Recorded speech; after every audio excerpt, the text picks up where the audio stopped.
Hey, everybody, and welcome to Just a Little More. We are back. We made it. Boom, boom, boom, boom, boom. And we are so excited for this episode. You know, at Just a Little More, we love just a little more understanding, just a whole lot of tea because we're ready to sip, and we always love a little love. Ray, are you ready, girl? Ready for show number 2. Show number two, and we're excited. We have a special, extra special guest. I have my brother right here, and I have my sister from another mister, Mrs. Gary. Mr. Gary Stallings. Gary, say hey to the people. Hey, peoples, all my powerful people. How y'all doing? Good. We are going to get a chance to hear Gary's story today and all of our stories because this conversation is going to be very, very deep and very fun and also very light because, you know, we like to keep it all in one. But before we begin, I hope that you have your cocktails ready. Does everybody have a cocktail? Have mine? Yeah, mine right. Oh. Because, you know, listen, with this deep conversation, you need a cocktail, okay? So whatever you're drinking, bring it so you can feel your best. And today, we're talking about the topic of not your ordinary church boy. I know, not your ordinary church boy. It's following the theme of being gay in the Black church. And we're doing the Black church because we Black. But really? We Black. And we have on Black. We have on Black. But we're talking about another type of people, and that is church folks. And I was raised and born in the church, you know. My parents are pastors. They're amazing people of God. My mom, my brother is a pastor. My sister, Miss Val, Mama Val. Mama Val will pray you through, you know what I'm saying? And so my sister and her husband, they have an amazing church, and my brother, they're all in ministry. And one of the things that is powerful is that it is such a part of my life and has been ingrained in my life throughout. And, you know, but the whole while throughout that, it felt like I had a secret. I knew from a very young age that I was gay. I knew it. It was a part of me. I knew everything about it, you know what I'm saying? And I was reminded very quickly that it was a sin, you know, from a sermon that a preacher preached about. No, it's Adam and Eve, not Adam and Steve, and you going to hell, and, you know, and I was reminded quickly that what I was feeling on the inside was wrong, and that nobody needs to know. So you need to keep this a secret. Nobody needs to know. In order for you to be okay and to fit in, you needed to keep it a secret. And I just, you know, that has just been a part of that story, that journey for me, just even in life and things. I learned how to keep secrets very early. I knew how to be like, I'm going to tell you this. Because I know I want you to see me this way now. I want you to see me this way. I want you to love me this way. Without no limits, I'm going to just let you see this. Anybody, am I alone? Can I get an amen in the church? Or no? Amen. I totally agree. Growing up, I never thought that like being gay was a sin. Never thought that I was going to hell for being gay. But I always thought I had to make it a secret because of what I was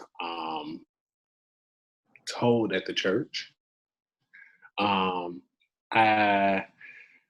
Nobody in my family never directly said anything to me about like being gay. Like, if you this way, you're going to hell. If you this way, this is what's going to happen. It was always some stuff that was like indirectly, like from the pastor, from like my family agreeing and things like that. So it was kind of hard in that aspect because I also didn't feel like I had anybody to like confide in or like speak, like no cousins, no nothing, who were dealing with the same things that I was dealing with.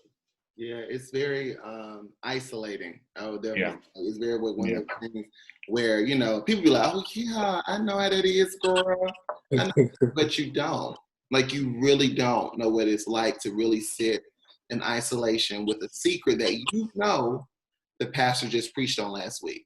Or you know that everybody has made that a common attack thing. You can go to any church and they'll preach on it. You know what I'm saying? And so when you have that thing, you like, I'm going to hide it quickly so that you don't know that about me. And I'm going to try to do everything opposite so that you don't see that part of me. So I really wanted to, when we were even talking about it, like when we were doing the show and everything, we wanted to talk about this topic of being not your ordinary church, because we love Jesus and we, love church, but sometimes the church doesn't love us. And so that brings Garanisha to the conversation. I wanted her to kind of introduce herself and kind of just talk about like her journey and her process and kind of like, what her church journey, you know what I'm saying? And then, Ray will chime in, because he think he fine, yeah. So he'll chime in, and then of course I'll chime in. So Garanisha, the floor is on. Oh, and by the way, I have my church hat. So when I feel like I'm a deep topic, I'm gonna pull it on like this and be like, listen, preach. When I pull the hat out, I'm preaching. Now if I ain't put it out, that means you understand that. It looked really cute on you too. Thank you. I don't care about the color, but it'll do. Ray, you also, never mind. Listen. Well, I am Gary. And first of all, let me just say that I'm so proud of you two. I watched the first episode of this, and the level of vulnerability that you all show just about your friendship and your stories is beautiful. And we need more Black men sharing and telling their stories. So I just thank you all for sharing the platform with me. And I'm proud of both of you. I love both of you very much. And so for people who don't know, I'm originally from Kansas City, Missouri, born and raised. And then I moved to DC when I was like 23, 22. And that's where I met Ray and Jonathan. And it was instant. We had like mutual friends, but we ended up living in like the same building and really connecting on just like deep levels. I just remember us always having great conversations. It was a new journey to connect with Black gay men, educated, beautiful Black gay men. So it was all very new, but it was refreshing just to be a part of it and see it. And we just connected. Jonathan and I developed a very spiritual relationship just because we both really value like our spiritual life and like our relationship with God. And it was a huge part of, our authenticity with each other. And I think that's always been like the foundation of you and I's friendship. Like as far back as I can remember, I always felt like you and I bonded spiritually more than like anything else. Yeah. Right. I would totally agree. I would definitely agree. Because I remember, and not to say like, Ray was super saved. He loved Jesus. But you know how it's like one of those things where, I've always been a church kid. Ray would come to me, we'll pray together. I've always been preach, I have my Bibles. I've always been a church kid. I just always have. And so when it was you met somebody else who would talk about, spiritual things, to talk about God, and you just be like, oh, so it was a kindred soul of being able to connect spiritually, Yeah. And I think like being the only child and not having those type of connections, not going off to college like you all did to sort of get those friendships and those connections. I think when I met Ray, I thought, wow, like, first of all, this tall, beautiful, dark-skinned man, and his heart was just so pure. And I remember telling Jonathan all the time, Ray is like, and I think Ray got sick of me at one point because I just always wanted to be around Ray. Like, it was just something about his heart, his energy, the way he took care of people. Like, you always felt like safe. Mm-hmm. And I think that was one of the things that I was in search of with just a lot of different journeys with Father and different things like that. I was looking for a place to feel safe and feel like Ray is one of those kind of people you can tell anything to. And like, he is like the gatekeeper. Like, it's locked and loaded. You know it's not going anywhere. He's such a keepsake in that way. And so I think it was beautiful. The whole DC experience was just beautiful because it really cultivated like my Black gay experience in a beautiful way. Now I'm in Chicago. We had to get out of the East Coast and start a new journey. And so that was a part of it though. Like, and so now we're all in different places, but still like found a way back to something foundational. And I think that's very beautiful. Yeah. Yeah. It's one of the things like I always cherish. Like I cherish a couple of great moments. My college experience, because that was a whole nother Black gay experience. You know, being broke, poor, busted and disgusted, and you know, just busted and disgusted. But thinking you look cute, and we did not. I look back at some of the pictures and be like, "What happened? Why did y'all let me wear that?" So she were a fighter, I hear. Wasn't nobody gonna tell you what to do. So I'm working on that fighting spirit. I'm working on it. Sometimes I wear it back up. With those boots. I mean, sometimes people be trying me and I'll be like, yeah, them boots on. But yeah, I didn't grow up in. Yeah, but I didn't grow up in church like from like young. That wasn't like my story. It sort of found me, or I found it around 13 or 14. Like those like real informative years, I feel like, that were really impressionable because I was in search of answers and since the community, my cousins were going to church. So for me, it was like, oh, this is what everybody doing. It was the cool thing to do at the time. And so that's why I started going to church. But I wasn't reared in this sort of way that was very dogmatic and religious based. I think it's why I sit more spiritual where I am now, because my mom just introduced me to God. She never introduced me to like an institution and a structure in that way. And so when I got to church, that's when I learned, oh, this is a whole nother situation that's separate from a God experience. And so that was the difference for me. Like, because I didn't grow up in it, it sort of found me at those informative kind of years. So, and I guess this is a question for both. When did church and your identity not mesh? Like, when did you say, okay, maybe, you know, I can't, you know, or even if you have that moment of like, maybe church will not accept my identity, me being gay? Like, when did that ever happen, or did you ever have that moment? At that moment. And I say why is because I never put the two. I never really listened to what people were saying. Mm-hmm. I was more so on like, I gotta hide this to protect me, to protect my image, to protect who I am. Like, from a young age, my first crush was somebody in the church. You're like, you was acting up real early, just a nasty. The pastor. I said first crush, but I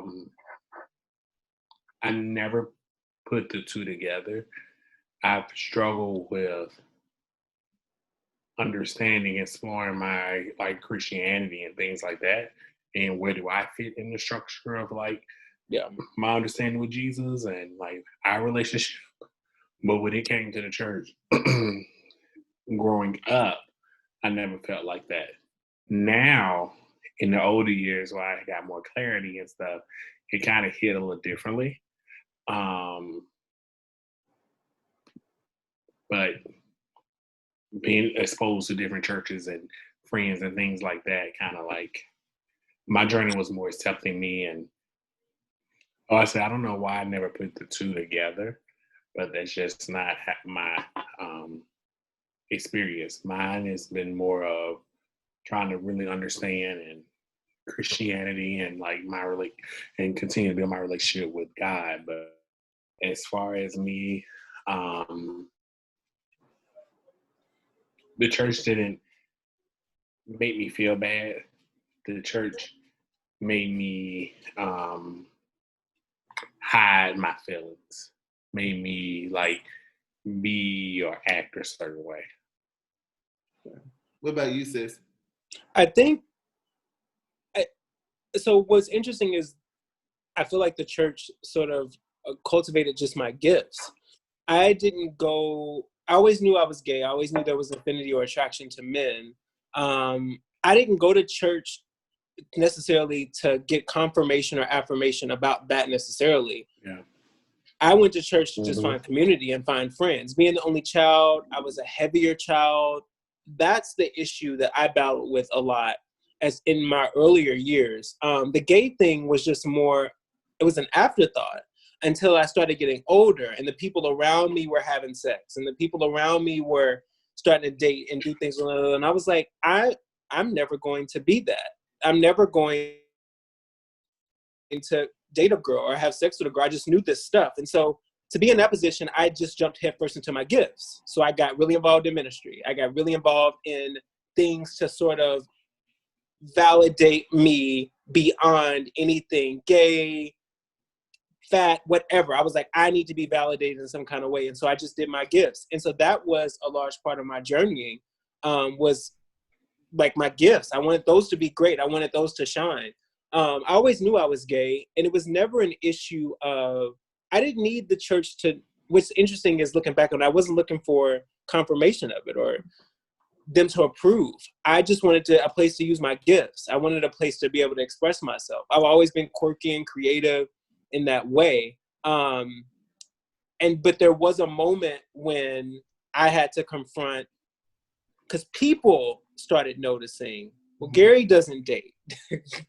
Gary is a little more effeminate. Gary is all these things. And so people started speculating. And so then it was like superimposed. And then it was like, oh, so this really does mean something to you all about my sexual identity or what I identify as. But it was never. That's interesting. So you never had a sexual explorational moment, because Ray been fast ever since he was 3. I didn't lose my virginity until 25 when I moved to DC. That's a lie. That's a lie. I remember. No, I remember. Yes. I remember that. Yes. I remember that. Now, I've gone and done a lot of exploring after. That's a whole nother segment. Zoom ain't got. Excuse me.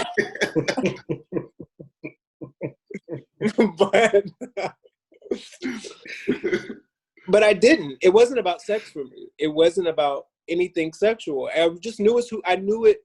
It was how I was. It's just who I was, and I never needed. Okay.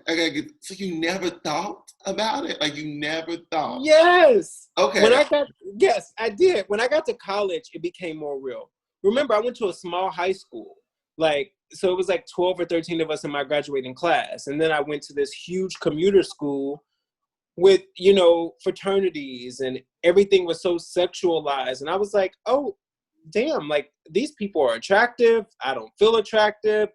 So that's when it started surging at around 18. I was like, we need to figure out what all this is about. And so that's when it sort of started peaking. But it was never like this struggle. I didn't grow up in that fire and brimstone type of ministry. Thankfully, I experienced church hurt, but the hurt wasn't necessarily from the pulpit. Yeah. And that kind of segues into the next point. I experienced church. We call it. I call them church bullies. Yeah. Or bullies from the pulpit, and those ones who are Adam and Eve, not Adam and Steve, and they only preach. They only preach, and I put that preach on there. They only preach about gay issues. Like, you know what I'm saying? And I always believe. Let me put my hat on.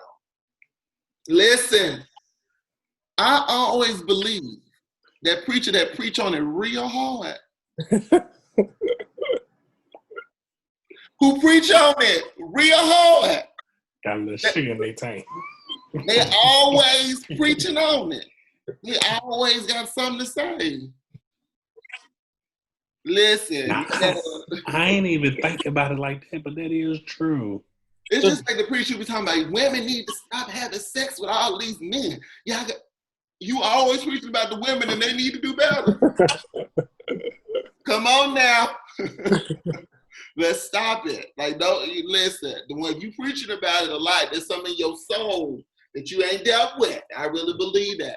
And so I've experienced those pulpit bullies. It's when they get on the pulpit, they get a little in their chest and they can say whatever they want to say to you. Whereas if we were face to face, we were having a conversation, nothing would be said, nothing would be uttered. You know what I'm saying? Or they would probably talk about you behind your back. And so I want to know, have you ever, you say you have not, Gary, experienced church, but Ray, have you ever experienced that bullying from the pulpit or feeling as if you are being preached on or preached? Oh, yeah. Yeah, numerous of times. Yeah. I just didn't. I just took it with a grain of salt. Like, I never was someone who like thought I was being gay was wrong. I just thought I just had to hide it. And that's interesting, Ray. You say you never thought that being gay was wrong because you had already resolved like nothing's wrong with it. What would you say the main reason that you hid it was just for professional?